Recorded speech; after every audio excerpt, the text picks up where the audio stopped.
to which an obliging shopkeeper had directed us, and naturally, number 168 was at the farther end. As we turned into the quiet street, we almost collided with two men who were walking at a rapid pace, but both looking back over their shoulders.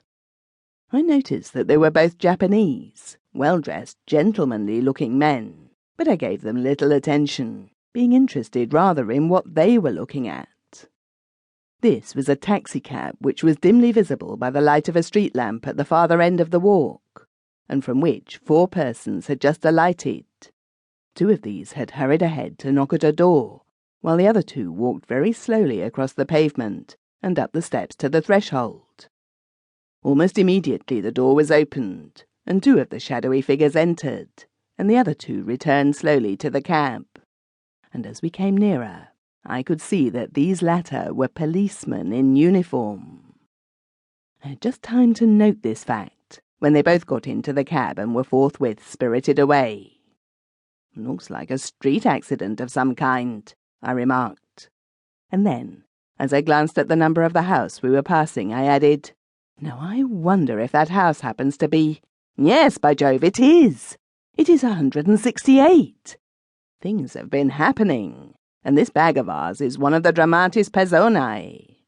The response to our knock was by no means prompt. I was, in fact, in the act of raising my hand to the knocker to repeat the summons, when the door opened and revealed an elderly servant-maid, who regarded us inquiringly, and, as I thought, with something approaching alarm. "Does Miss Mabel Bonney live here?" Thorndyke asked. "Yes, sir," was the reply. "But I'm afraid you can't see her just now unless it is something urgent. She is rather upset and particularly engaged at present." "There is no occasion whatever to disturb her," said Thorndyke.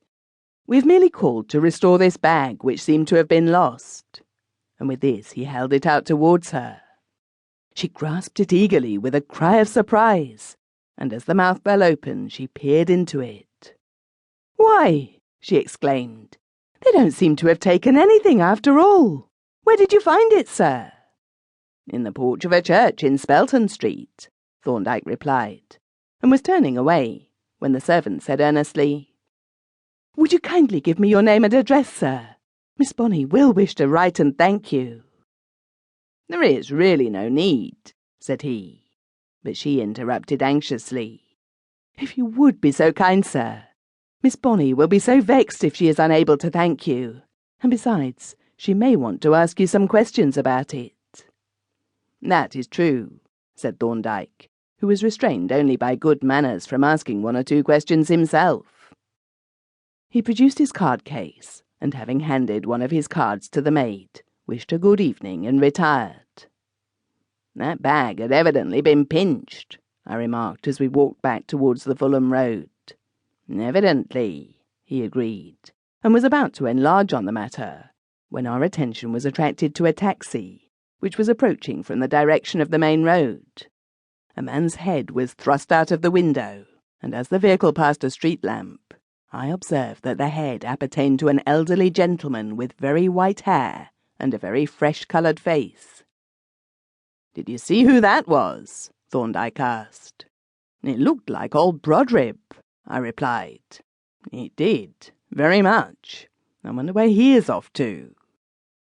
He turned and followed with a speculative eye the receding taxi, which presently swept alongside the curb and stopped, apparently opposite the house from which we had just come. As the vehicle came to rest, the door flew open, and the passenger shot out like an elderly but agile jack-in-a-box and bounced up the stairs. "That is Broderick's knock, sure enough," said I, as the old-fashioned flourish reverberated up the quiet street. "I've heard it too often on our own knocker to mistake it, but we had better not let him see us watching him." As we went once more on our way, I took a sly glance now and again at my friend, noting with a certain malicious enjoyment his profoundly cognitive air. I knew quite well what was happening in his mind, for his mind reacted to observed facts in an invariable manner, and here was a group of related facts: the bag, stolen but deposited intact, the museum label,